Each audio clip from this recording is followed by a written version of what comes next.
All right. Cool. I would love to sing I'm Every Woman, Kim, but I think like I'll just see if my Spotify will play it really well. Can you guys hear that? Yeah? Okay. I'm gonna fast forward to the part where I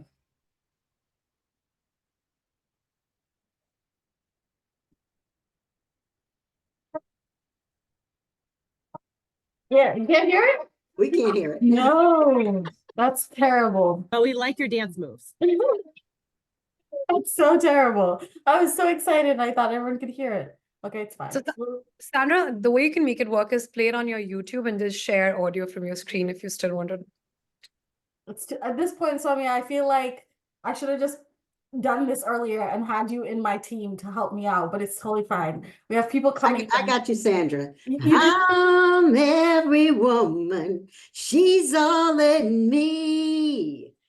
Yeah, yeah, beautiful, beautiful. I love it. Yeah, that was great. That's a fantastic start. No, this is so good.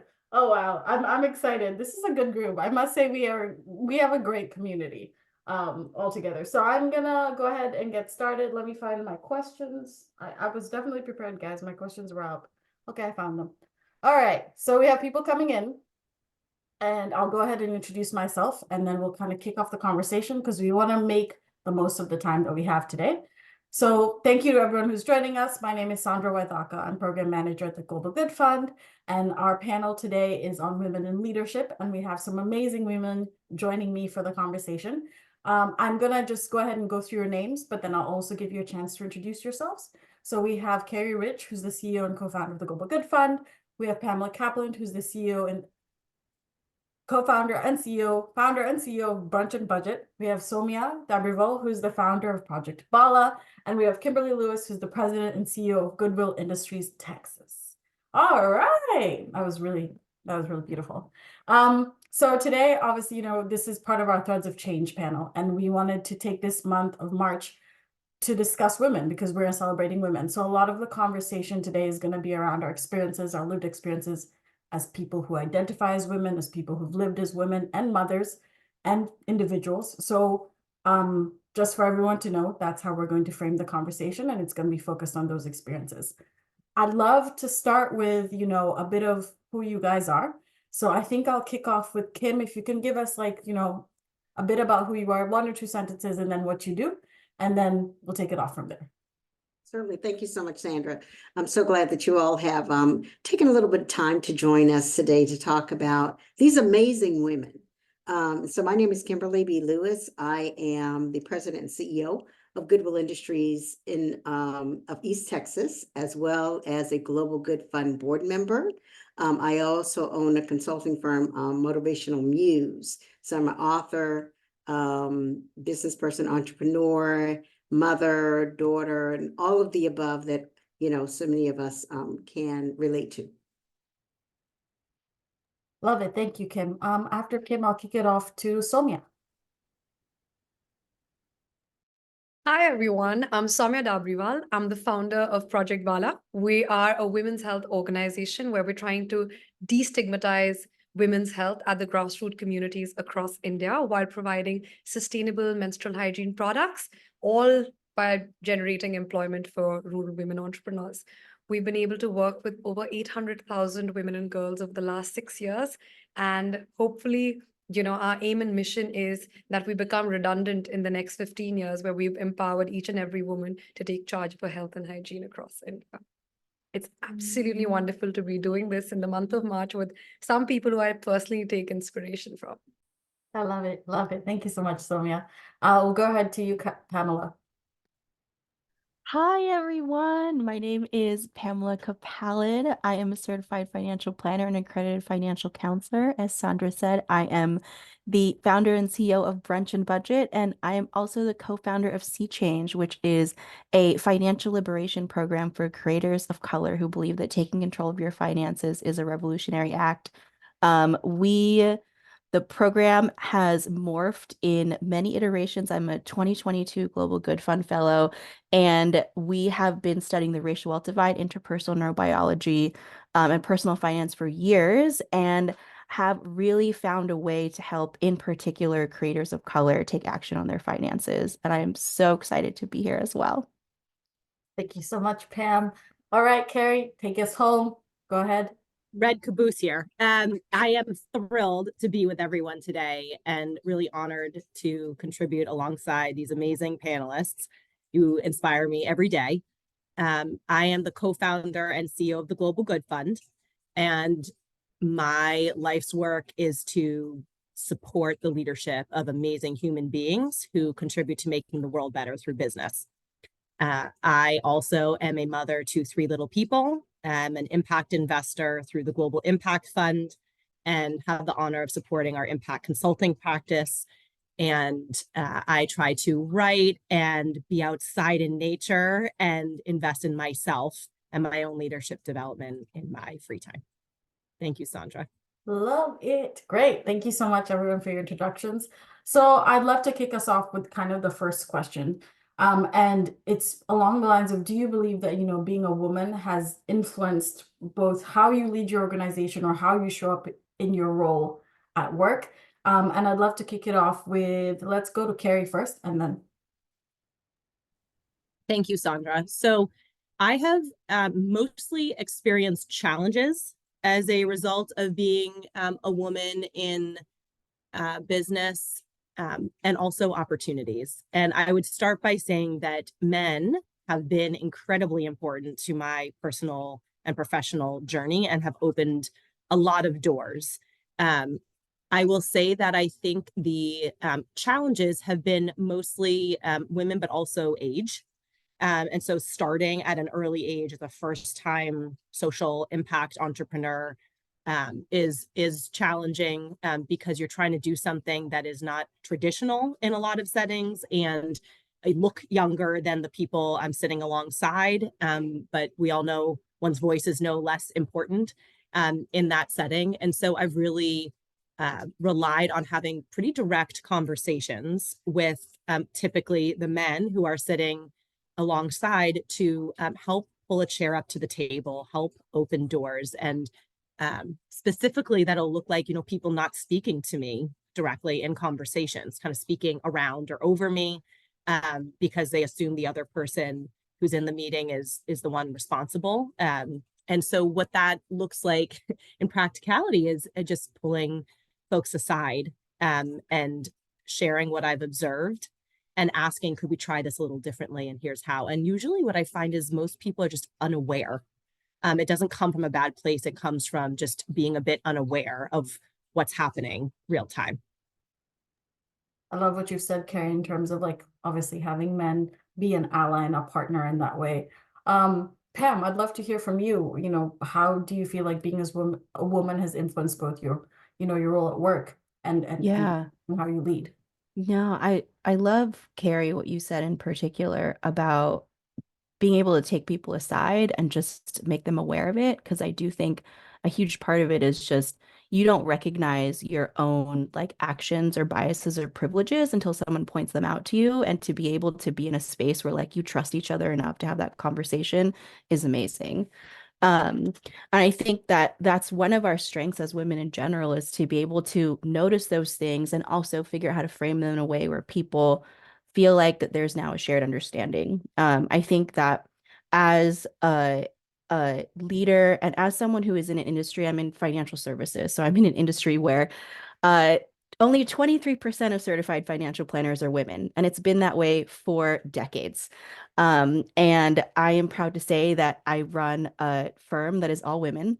And one of the things that I have been able to do also as a mother is to give space to my employees who are also mothers, right? Everyone has their pickup and drop off times in their calendars. No one schedules meetings during those times, right?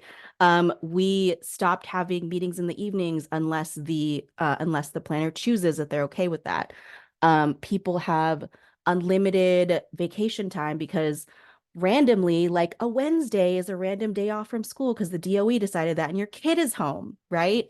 And so there are all of these things that I think, because I'm a mother, because I'm a woman, that I trust my team to work and get the work done. And besides that, they also have lives and they also have plenty of other things to deal with.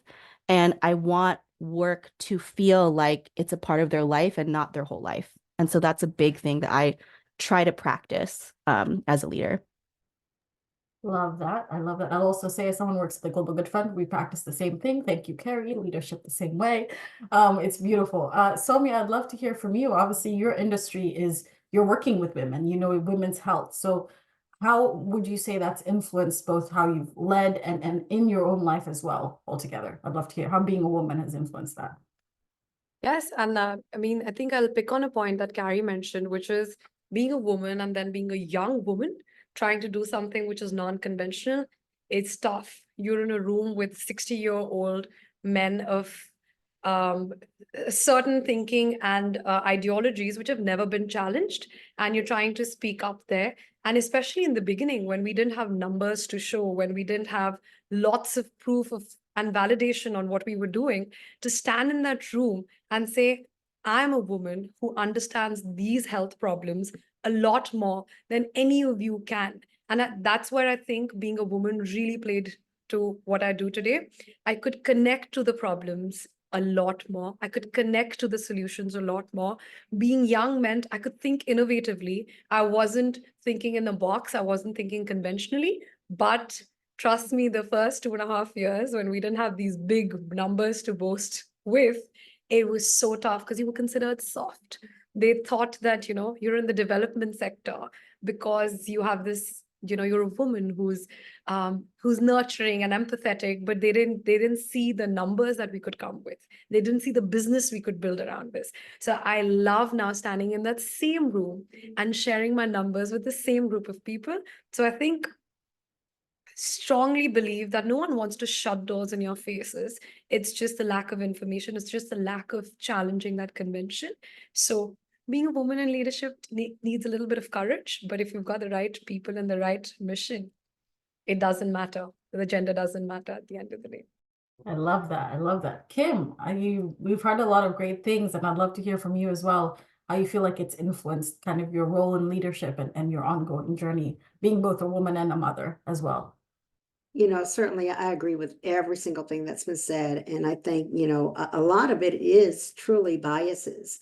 But there's a lot of strength in the characteristics that women typically bring to the workforce, because our brains operate differently. And so we're multitaskers. We're naturally good at those things. We have those communication skills. We show care and compassion to individuals that we serve and individuals who work for us. And those are very, very, very, very strong characteristics. But we also have to then develop into what we need in the business world and in the business sector. But those are things that we can learn. Not everybody can learn. They can fake, they can try to fake, but it doesn't really come across. They can't fake compassion and caring. If you're not a multitasker, you're not a multitasker. And so, we're used to doing 5, 6, 7, 8, 9 things at a time and doing it exceptionally well, but we also have to learn some of those other things and learn the language of the boardroom. Learn the language. There's certain things that men will say that are very typical in, say, a resume or in their conversation when they are trying to get a contract, and they say things like, I'm driven, whereas a woman will say, I'm committed. And so that may seem like, oh, well, that's kind of a soft response. I can say both of them. I'm driven and I'm committed because I know the language. And that gets you into the room and get you a seat at the table until you can be able to show those numbers, because we're all driven by what we read, what we know, what we've grown up with, our own experiences that turns into biases. And so we just have to learn how to work around those things and use the strengths that we have as women to elevate ourselves. I love it. I love it. With this first question, I think we've covered already so many amazing different tidbits and topics, both about being women, mothers, and kind of like learning the language between, how we need to move in the business world and how we move in our world, softness and a bit more of those things. So this has been already great. I'd love to come back to what you said, Kimberly, in terms of biases. And, I think I speak for myself that I've definitely dealt with a couple of, gendered biases in different workplaces. I'd love to hear, Pam, from you as someone who's in a sector which is, really 23%, like you said, women. How have you kind of, what kind of gender biases have you dealt with and how have you overcome them? I'd love to hear a bit more about that. Yeah, absolutely. It's been when I first started, I worked at a financial planning firm in Midtown Manhattan as a wealth management firm. Every single partner was a man. Every single financial planner was a man. And all the support staff were women. And I wanted to be a financial planner. I knew that's what I wanted to be. I knew that's what I got there for. And it was one of those things where I realized that there was a there were skills that I had that a lot of the male financial planners didn't have. I was the one who was proofreading their emails. I was the one who was making sure the plans were like top to bottom, like all the T's were crossed, all the I's were dotted, right? And so I think what I did was I leaned into the skill sets that I had and the skill sets, Kim, that you were mentioning specifically around being able to multitask, the attention to detail, those kinds of things. And that's how I got myself in the room. And that's how I got those financial planners to pay attention to me because they chose to mentor me. I have one specifically who was my mentor. They chose to mentor me instead of the male financial planning associates because I kept showing up and I kept showing up in a way that was different and distinct from others in the room. And I think that's something that I ended up leaning into as a strength.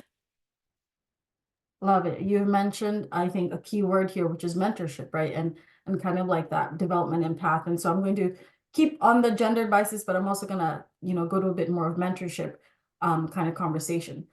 I would love to know from you all, how do you in your different jobs and roles mentor other women in your industries or outside?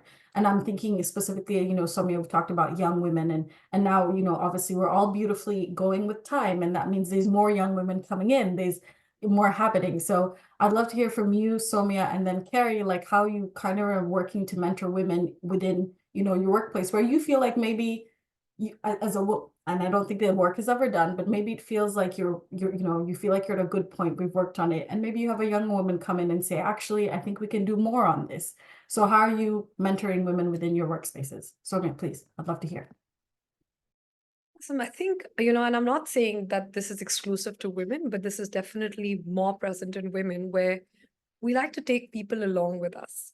I mean, I see a lot of women leaders when they're growing with their teams. They're making sure that every single person on their team has that learning curve with them, has that sort of privileges that they are being exposed to now with their growth as well. And I think that's super unique to being a woman. We've built a community, we've built a group of people who stood by us, who helped us, challenge these norms, who helped us trailblaze in a way, and create that path. And we always take along our people with us. So I think that's something I do consciously as a leader, even as a Global Good Fellow, when we were exposed to the fellowship and we were doing these incredible learnings and lessons, I would always document them and take them back to the office the next day. I would spend an hour just talking about what we learned, just so that even if I could share 80% of what I learned with the team and they could resonate with 50% of what was happening, that's enough. That's enough for everyone to at least know this exists and there is all of this available and accessible, right? So that was my one little step that I'd always decided, be it any fellowship, any conference, any conversation that I'm exclusively part of, how can I include everybody on my team?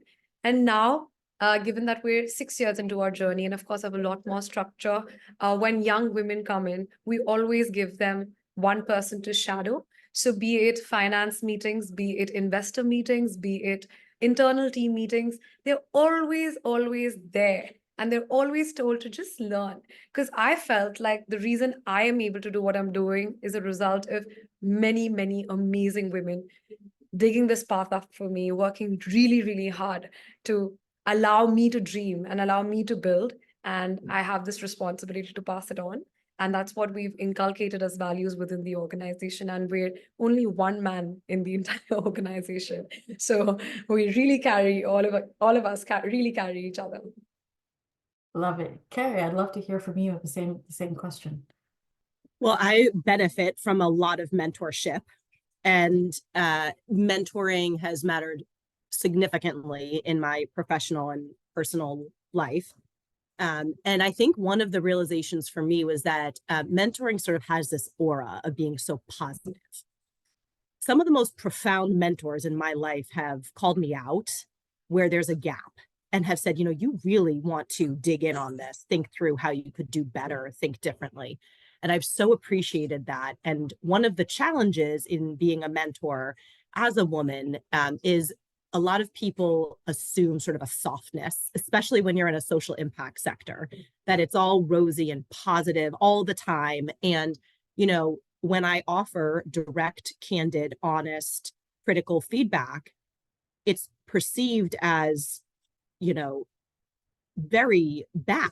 And the reality is, I couldn't be more caring. I wouldn't offer. And so the framing of that matters a lot, as you might imagine. But when I try to mentor, first of all, they're quite long-standing relationships because change isn't quick.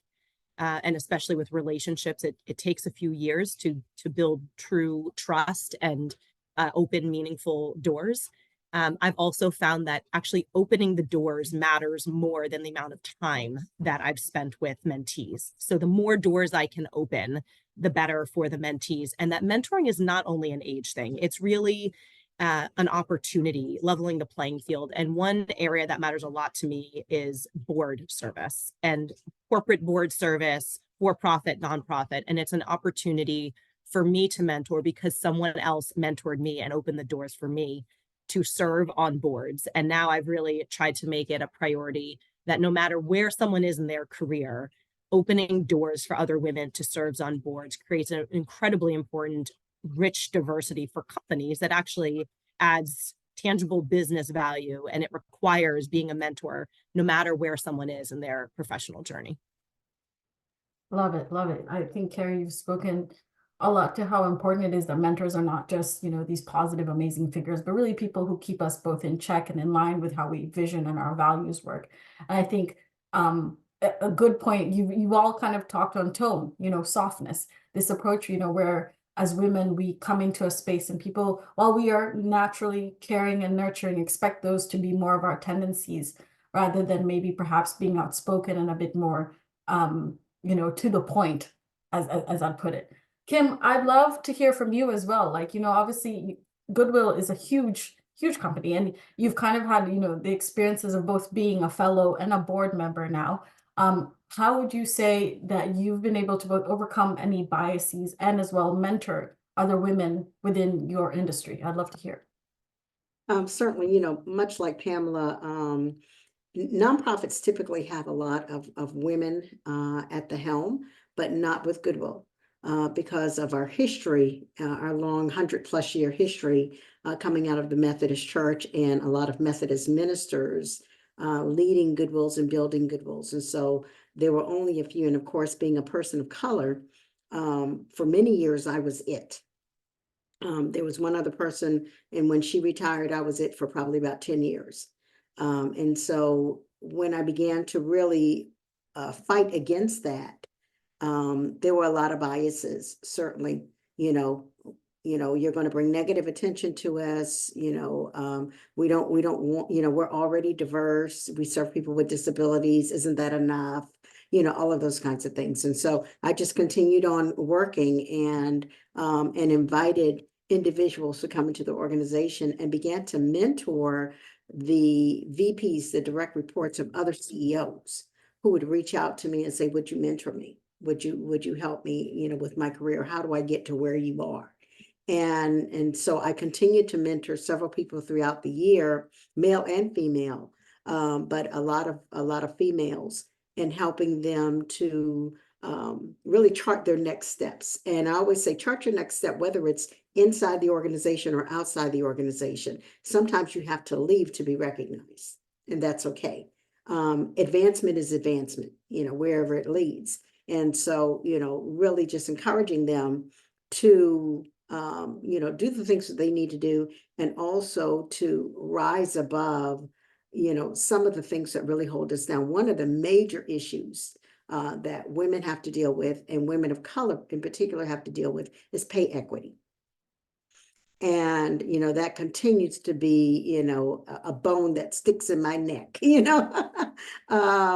that, we have to fight so hard to get what we are due, and still comes up short, and it goes back to those biases. Many years ago, before I got into the nonprofit sector, one of my bosses said that he had to pay one of my coworkers who didn't even have the experience or the education that I had, but we were doing the same job. He had to pay him more because he had a family.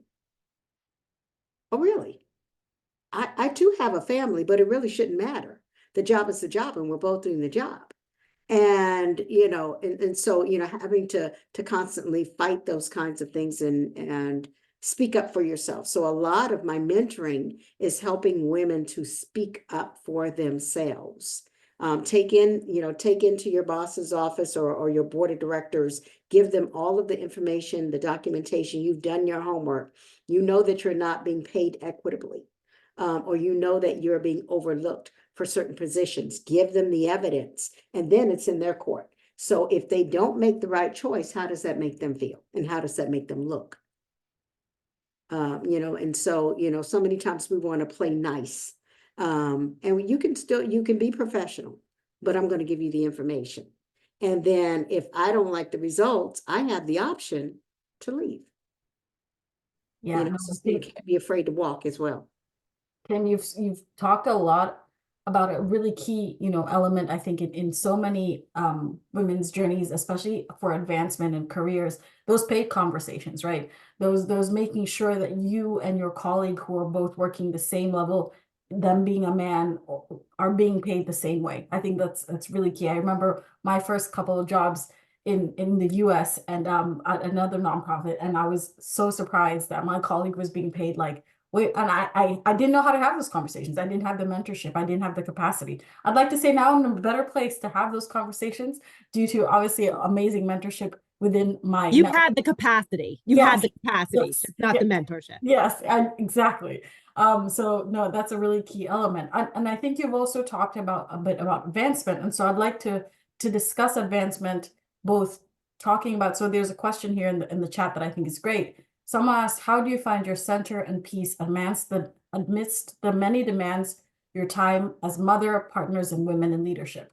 And I know for some women, there's the fear of, and in many companies this still happens, and specifically perhaps, I had a family member who she was pregnant and is excited for her next son. And unfortunately, the company didn't want to keep her on. So they let her off because she was having a child. And while this might not happen in the US and there might be a few more laws, this is still happening globally in other places. So it's a twofold question. How do you find your time both as women, leaders, mothers, partners, and how can we also create more, specifically as social entrepreneurs, Pam and Somya and Carrie, within our own companies, spaces where this doesn't happen to other women, where we can make those choices. So I'd love to hear from Carrie. If you want to go ahead and just answer, that would be great. So it has been a journey for me to ask for help and receive help when it's offered. And I really appreciate the question. I think one of the challenges women face is that not all help is valuable. Not all help offered is valuable. And so for me, it's been really useful to get clear on what is actually helpful to my life. And that changes depending on what phase of life one is going through. It was actually the board of the Global Good Fund, which is a combination of all different kinds of people. But it was the men who actually pulled me aside and said, when we were the CEO of our companies, we had a lot of support on the home front, and you are doing it all or trying to. How would it be if we could try to support you? Because if you are supported, you will be more professionally effective at the Global Good Fund. And the thought had honestly never crossed my mind. And then when they mentioned this, I thought we were having a a work meeting and it was like an intervention. But it was really well received, and it turned into a conversation of where could I use the most help? And I honestly wasn't sure at that moment. And so I asked for some time to reflect, and wrote down the parts of my life where I thought personally and professionally I could receive help and have it be the most effective to be the best version of myself in every way. And then, as Kim said, brought that back to the board. And then I also started comparing what is offered to CEOs elsewhere. And that was quite eye opening. I think one of the biggest challenges is when you're a social entrepreneur and you're starting out and you're building, it's not like there's a ton of extra resources. Even 12 years into this journey, there's still not. But knowing what is out there, knowing what a comparison looks like, being open to saying what we need, identifying who I would like to receive help from, and then asking for help, accessing that help has been transformative for me personally. And I really, again, I think mostly it was men who asked me the question of how could I receive help? What help would I want? I will also just answer the question to say, one of the ways that I have a young family, 3 little kids, and I make choices for how to allocate time and resources. And so for me, I really work on what I put into my body being super healthy. That has been a gift to myself. Taking time for myself as a filling up my cup. It is absolutely necessary. I do not feel remotely guilty about it. I think it is the best thing I could do for myself and the Global Good Fund to have behaving with a full cup, to have time for myself. And that might look like walks out in nature, and it might look like time away. And either way, it makes me as effective a professional and person as I can possibly be. Love it, love it. You said so many gems, I think, all together. And before I get really excited and caveat on the gems, I'd love to hear from you, Soumya. Like, your industry, obviously, a lot of people under the false impression of social entrepreneurship believe that you start a company with like endless resources. And that means you get to make you get to fashion it how you want to fashion it, right? But I think there's a few choices that we get to make, both as leaders and as a woman and someone who has a team behind her. So I'd love to hear from you as well. Like, how do you want to take care of yourself in covering many hats? And then 2, ensure that like situations that obviously are amazing, such as, being mothers or being given the opportunity to be mothers, are not detrimental to our advancement work-wise as women altogether within your company. Yes, I think I'm a new wife, so it's been an interesting 2 years of, trying to live and be in a marriage. And what I decided was I'm going to stop feeling guilty, about traveling for my work. I'm going to stop feeling guilty that I need to sit and do a call at 9:30 at night while my husband's doing things that need to be done for home. I mean, you need to first own the fact that what you're doing is equally, if not more important than people around you. And that means your husband, your family, everyone, and stop feeling guilty. You can't feel guilty for what you're doing because you're an entrepreneur, you're figuring it out, you're strapped for resources, you need to step up a lot more than anyone else when you're starting out, especially, right? So that was my first and foremost rule. I'm going to stop feeling guilty about all the work that I'm doing. It's important to me, it's important for the work, the community I'm building. The second thing is routine. So I love running, I love boxing, any form of physical activity that helps me, keep calm, helps me have my center, and that's a non-negotiable. So if I need to cut down on an hour of sleep or cut down on an hour of meeting somebody, I'll make sure that my workout or my runs are part of my week, a part of my schedule, just so that I can be centered for the rest of the day, for the rest of the week. I don't burn out. I have that time, and that gives me strength. I feel badass when I'm boxing. I feel so good when I've completed my 10K, and that gives me strength to do better. So I've identified that about myself. And the third thing is just my partner, my husband's incredible. My family has been amazing. And you need to build that. It doesn't come to them naturally as well. You need to be very empathetic with the people around you and also make them understand why this is important and to offer support and for you to fill in whenever they need you and for them to fill in whenever you may need them. So I think just being not rebellious, but like very, very upfront about what your needs are and expecting the same from the other person and the other people, not just the person, the other people around you. And being 100, I mean, we have this rule in the family that together we'll be 100. So some days if I'm a 20, you be an 80. If some days I'm a 60, then I'll let you be a 40, but together let's be 100 together. So I think that really helps. I love it. I'm gonna steal that rule. That's a good rule. I'm part of your family now, so I'm just adopting that rule automatically.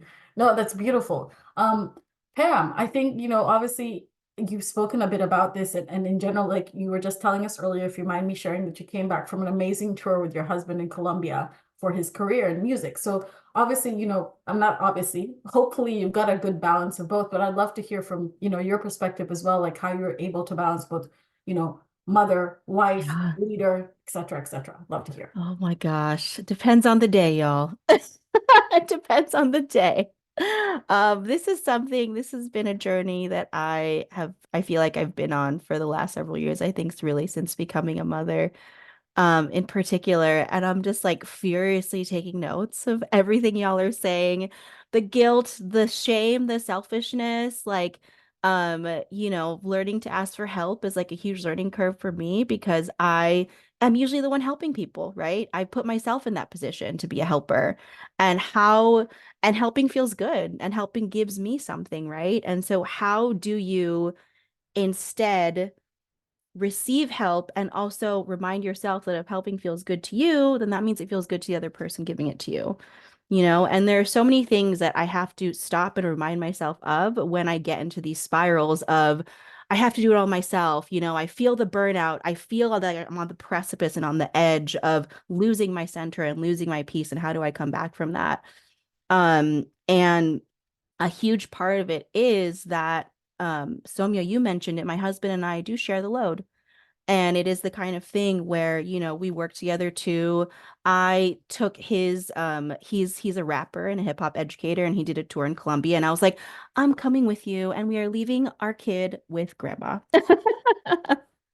And just saying like, okay, that's what it is. And I think another thing that I think about too is that I need to treat myself like how I want to treat my employees. Like for instance, we have a 4-day work week. I better not be working on Friday either. I better be doing something nourishing to replenish myself because I didn't just give that to my employees, I gave that to myself too. And so I think that part of it is treating myself that way also shows my employees like, yes, you are also actually allowed to not work on Friday. You are also actually allowed to like delete your email app from your phone when you're on vacation and turn off your notifications and all of those things. Because I'm doing that too. Like I totally turned off my notifications in Colombia. And when I go on vacation and when we take 3 weeks off for like the holidays, like everything is off as much as possible. Sometimes I do sneak in an email check here and there just because I'm anxious. I'm gonna admit it now, but I don't respond to them. But I think just like knowing that it is this evolving practice and there's ebbs and flows, um, I think that finding your center and peace also means going with the flow on things that are unexpected and being okay with like because I'm a planner. I'm like, this is literally my job is to plan and to be okay with saying, okay, I couldn't have even possibly planned for that. So we're just gonna see what happens now. That's a huge part of it too, is being the center so that like everything around you, even if it feels like chaos, is is manageable. Love that. I love how you said, and I think I've learned in my experience that everyone balances things differently. And everyone needs different managing points for them to kind of move forward. I want to now, and I'm gonna have to ask Kim to kind of answer this question because Kim, you've been lucky enough to be both, part of a fellowship, now a board member and a mentor. You've played a lot of roles for the Global Good Fund. So, I want to ask you, when the fellowship that we provide, the Global Good Fund Fellowship, gives a personalized approach, to leadership development. And it's very intentionally built that way, right? Because I think leadership, while it is a lot of our hard skills, public speaking, etc., business, financial acumen, there's also a lot of the soft skills, which is like, you know, how you lead your team by providing, you know, 4-day work weeks and making sure they know, hey, life is also important. Those are also part of like management, right? So Kim, I'd love to hear from you, like when you are in the fellowship, how did like this tailored experience, which I know was not very recent, but hopefully you can still remember some amazing lessons, how this tailored experience kind of gave shape to like your leadership as a woman and within space. I'd love to hear. Let me tell you, my experience as a fellow changed my life. It really did. Because all of the things that you all described that you were struggling with, I was struggling with too. And I always put myself last on the list. I was there for everybody else. You know, for many years, I was a single mom raising 2 girls. And so there were many opportunities that I did not take because of the guilt. It was like, that's going to take me out of town. You know, that's going to take me out of the country. You know, I don't want to be away from my girls. I just came back, you know, and I was doing it by myself. What the fellowship, we have a leadership development plan. And part of that leadership development plan forced me to look at ways that I could enhance myself personally and professionally first. And I was taking on the job of 4 or 5 people. Because again, it was like, well, either we didn't have the staff, or I didn't want to spend the money, or, you know, I felt like, you know, I can do this easier than anybody else, da da da da da da, you know. And so it forced me to say, oh no, you know, where are some ways, like with Carrie, when the board said, how can we support you? I had to really think about, where do I need the support professionally and personally, and then develop steps to ask for that support. And that opened up so many doors for me on both ends. I hired, you know, someone to be the grant writer, because I was the grant writer. I hired, you know, someone to do the marketing and social media, and we had a marketing broker. I was doing all of that. You know, I made sure that I had additional help in the home. You know, all of those kinds of things that I had to do to be the best leader, because if I am exhausted, I'm no good to anybody. I'm no good to my family. I'm no good to my employees. I'm just no good to the community at all. So everything that you all are talking about, and I can't say that because I still, Pam, I still check my emails when I'm on vacation. I try not to answer them, but I still check them. I'm working on it. But all of those things I think are just so important, and we just have to keep reminding ourselves that we're important. We are important. I love that. I We are love that. important. We are very important. And we play such an instrumental piece both to our families, ourselves, our ecosystem as women, and as people all together. I want to ask Somi and Pam the same question, because you know you guys did the fellowship, the Global Good Fund Fellowship. How do you feel like it addressed specific needs that you could really like focus on as women? And you can both say, I'd love to just hear from both of you, kind of like how that journey was for y'all all together. And we can start with anyone. I'll kick it off to Somia and then Pam. You know, just what Kim and Pam was saying right now, the first time that I realized I can leave my laptop while going on a vacation was during one of my lessons, during one of my chats with my mentors as part of the fellowship. So it never even struck me that I can travel without my laptop. And my mentor made sure that I tell her at the airport and send her a photograph that I have not carried my laptop, because I was leaving on vacation 2 days after. So I think another very important thing that I learned was we'd never zoomed out. You know, I'd learned this phrase, which was we'd never been on the balcony. We were always on the ground, just doing everything, you know, we were involved in every single thing. And the fellowship was my way to be in the balcony and just reflect on who I was. Who am I as a leader? Why am I doing things the way I'm doing? What does my leadership mean to my team? What does the team mean to me? I mean, I just did a deep dive into, it was almost like leadership therapy for me in a very good way, where I just broke down such interesting aspects of why I address problems the way I do, why I talk to people the way I did. And that is very, very useful because it helps you anchor your decisions. It helps you anchor your mission in the organization as well as and I think most of us can relate to this. When you're building and you're growing, things are so rapidly changing, right? And you need these anchors to help you decide better, to help you make sure that you're being true to yourself, to what you started with and who you started with, right? So that was incredible from the fellowship. And the last thing, as a woman, my mentor told me that you introduce yourself too fast in larger group meetings because you're trying not to take space. You try to limit your time in conversations and you want to open space up for others. And I need you to stop doing that. And I hadn't realized that I would immediately stop talking really fast if there's 10 of us on a call.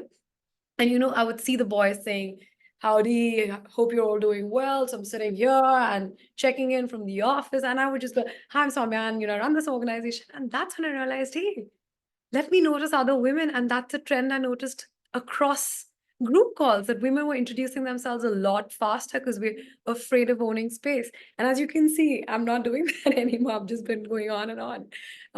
But yeah, I think the fellowship was incredible in just realizing who you are as leaders. Wow. So yeah, that gem you just dropped. Now I'm thinking about every time I've introduced myself in meetings and I'm like, oh, okay. Wow. Lessons being learned here. Pam, I'd love to hear from you. And then I think I'm gonna ask one more question. And then we're gonna slowly start to wrap up in a bit. But Pam, please go ahead. Yeah, totally. Oh my gosh. I wrote down leadership therapy. Um, I totally talked to my therapist after I did that 360 assessment. I was like, oh my God. And then my team said this about me, and they said this about me. And I thought they thought this about me was actually the opposite of what I thought they thought about me.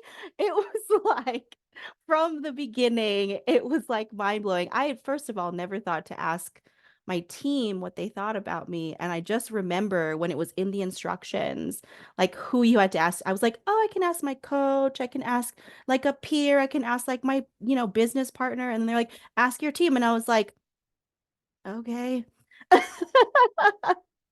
And that, like, seeing that advice, and it goes back to Kim, what you were talking about thinking that you could take it on yourself.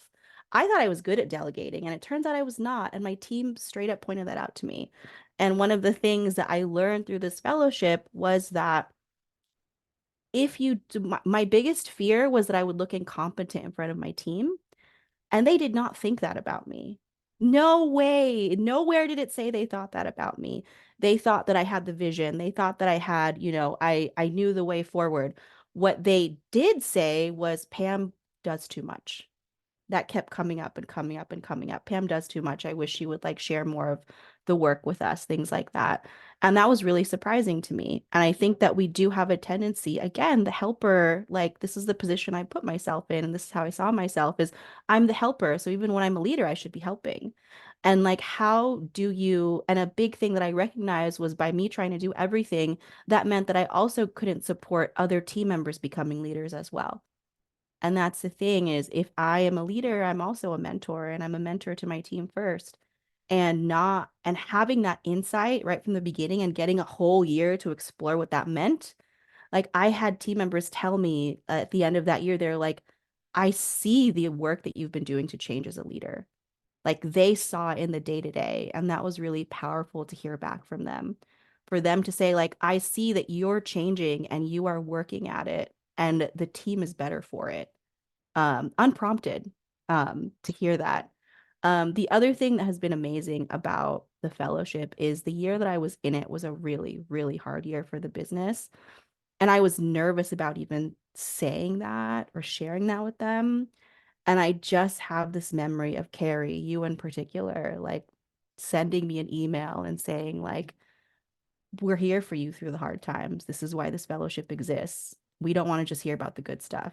We're here to help. And just having that like email come through, like in the midst of me like crying about how hard the year was. Well, first of all, I cried more. Thanks a lot. But there was just such a sense of like safety net isn't even the right word. There was this like trust and community that I realized I found here that I hadn't had before. And I'm so grateful for it. Pam, I remember you sharing, and I want to thank you because you made it okay for everyone, myself included, to acknowledge that life can be really hard. Work can be really hard. Life can be really hard. It's part of being a human being. Yeah. And you made it okay for everyone to acknowledge that in our own lives. So thank you for being vulnerable and transparent. Beautiful. We have one question that someone asked, and I think this is a question that a lot of us have, especially, entering jobs, or even like maybe you've been working for forever and you realize you've never had a mentor or you don't know what a mentor looks like. So someone asked, how does one find a mentor? Carrie, you for me have been a great example of someone who's had a lot of beautiful and amazing mentors and taught us within the organization how to access mentors altogether. So I'd love to hear from you how you found your mentor and kind of like how you went about it. Thank you, Sandra. So I think I'm one of the most mentored people I know, because I ask.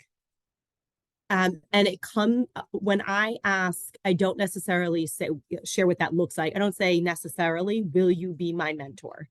I ask for the gift of someone's time or perspective. Um, and then I follow up and thank them. And I also share what I learned from that conversation. And then I keep following up so they see how I've been implementing that perspective and that gift of time through the long haul. Um, Often the people I want to mentor me are not local. And I might find people online who I think are really impressive in whatever their respective field is. And it doesn't necessarily have to be relevant to my role professionally, but I want them to mentor me on some part of life or how they approach a topic a certain way. And so I'll ask usually for the gift of a little bit of time, and it's the shorter the better. And I just ask for 15 minutes and then I keep it to 15 minutes and I say thank you by email and I follow up on what I learned. And then I don't ask again until I have something really reasonable to ask for. But I think the main thing is to ask, and what to ask for matters, that it's not asking necessarily for something so formal as mentoring, but when one asks on repeat for the gift of time or perspective, which truly is a gift, and one does that on repeat and thanks the person with gratitude and shows follow up, eventually that person by default becomes a mentor, whether it's officially called that or not. Love it. Everyone here has been given an amazing template. Thank God this is being recorded. This is good information. Kim, I'd love to hear from you as well, like how you've gone about both when finding a mentor and maybe like being someone's mentor as well. I'd love to hear. I did not learn the gift of what Carrie describes until much later in my career.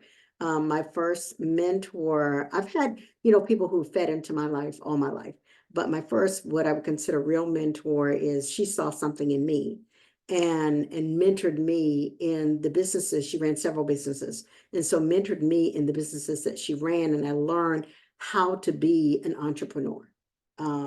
And how to lead in that manner. But I will tell you what I tell my two adult daughters is to, go online. And as Carrie said, go to LinkedIn or wherever, look for those individuals who are either where you want to be, or they're doing something that really is significant to you, and go to them with specific questions, and just ask them for a little bit of time. You'd like to interview them, and ask for some specific questions, 10, 15 minutes. And then again, thank them for that. And what has happened is from high school, my daughters have had people pouring into their lives. And in some cases, I'll make those connections, for them. In other cases, they make those connections for themselves. And one person that I made a connection for said, you know who your mom is, right? I don't know why you're asking me to mentor you. And she was like, yeah, but she's just mom, and, like, in other words, she's clueless, and so, she mentored her for a while, but very specific and short term. So I think, that's a key, and people just seek me out sometimes through LinkedIn, through local connections or our national office. Someone there may point someone in my direction and say, hey, you need to go and talk to Kimberly about this. You're trying to get to the position where she is, or, just ask her if you can pick her brain. And it may be a short term, it may be 1 or 2 meetings, or it could last for a year. I love it. Asking for help, asking for mentorship, things that we are mentioning that I think you've all reflected are not easy and are sometimes, all about framing and how we go about it. And as we close up, I want to come to a point and a question, which I think, Carrie, you had been beautifully highlighting how men had been allies, and while women here, we all strive to do our best. None of us is perfect. We all have our biases. I might enter a workplace and they might be a woman who I think can assist me, but perhaps she's going through a different journey where she doesn't have capacity and her experience in the workplace is different from mine. As women collectively, we're not all one person. We all have different experiences. So I'd love to hear, how perhaps you felt both supported by women within your own spaces or women outside of your spaces, and how you as women support other women as well. Knowing that we don't do supporting perfectly, knowing that, these avenues where you might think someone wants to go in that direction, but they're going in this direction. But just like how we as women can support each other continuously and also be honest and real about where we are at as women and people in our own journeys. I'd love to start with Soumya. So I think the first thing is offering time and, and just letting people, other women, just share how they're feeling, share the challenges that they're facing, hear them just brainstorm, just allowing them that space, a safe space where they can come to you and even share. I don't think I'm ever in a place to offer perfect support or perfect guidance. I'm on my learning journey right now, and what I have right now is the time that I can offer to people to just have a place of comfort, to have someone they can trust. And that's what I'm doing. I'm just offering myself as an individual. And second, to Carrie's point, I think just opening doors. That is the most valuable thing that you can do for entrepreneurs or for any individual who's trying to, who are on the learning journey, are trying to build their careers, are trying to build themselves, just enabling them to meet more people, enabling them to be a part of more experiences, enabling them to access more resources and funds. That's the most valuable support you can offer. And these are the two things that I'm actively trying to do right now. Beautiful. Carrie, I'd like to go with you, and then I'd like to kind of give us a closing. So Carrie, I'd love to hear your answer. And just for everyone to know, this is recorded and we will be sharing it so everyone can have access to this amazing, valuable, insightful conversation we've had so far. Carrie. So I know we're almost at time here. Pam, I would love to hear what your thought would be about this, and then I can add in. Love it. Yeah, totally. So one of the things that came up when Soumya was talking was just I have a lot of really amazing female friends, and being that comfort for each other, whether it's in a formal mentorship role or just needing to vent or needing to text or needing to send a stupid meme at midnight because you're still up. I think that women already were so good at doing that for each other. And I think that along with opening doors and along with the mentorship and all of those kinds of things, we can be each other's safe spaces. And it's great that we do that for each other. Very neat, Pam. I find that some of the busiest women are the best at getting things done. So I just say, ask. What is the worst thing that can happen is they say, not right now. No, not right now, because I'm overcommitted or I'm at capacity. And the best thing that can happen is way worth the risk of no. So just ask. Love it. Love it. Oh, that was an interesting question. Someone asked about speaking perfect English with an African accent. I'm actually Kenyan. I'm happy to give you any extra insightful notes on how to, perfect, but there's no such thing as perfect English. We're in a multilingual, multicultural society, and we're all doing our best. So perhaps asking people to, maybe slowing down when people can hear you and repeating yourself is one option. But first of all, thank you so much, panelists. This is a great conversation. This was so good. I wanted to follow the questions, but by time I was like, nah, it's okay. We can just talk. So thank you to everyone who attended the panel discussion. We really appreciate you giving us our time. thank you to our panelists for an enriching conversation and just for creating a space where we can both celebrate women and keep the needle moving forward and have these conversations. I heard a lot about self-care. I heard a lot about asking. I heard a lot about mentorship. I heard a lot about, you know, just creating spaces where women can come together and be a safe space for each other. And that way, moving together and moving forward, women who come after us, before us, and also about our men and men in general, being allies, being supporters, being partners. So this was a great conversation. Thank you all so much. And yeah, any final notes before I close us off? Sandra, thank you for creating a beautiful space for us all to share. Love it. Thank you so much. And for anyone who has any questions on the panelists, there's a follow-up email, and I'll be happy to share LinkedIn pages and any information. And you guys are amazing. Have a great rest of your evenings, mornings, afternoons, etc., etc. All right. Thank you. Thank you so much. Bye. Thank you.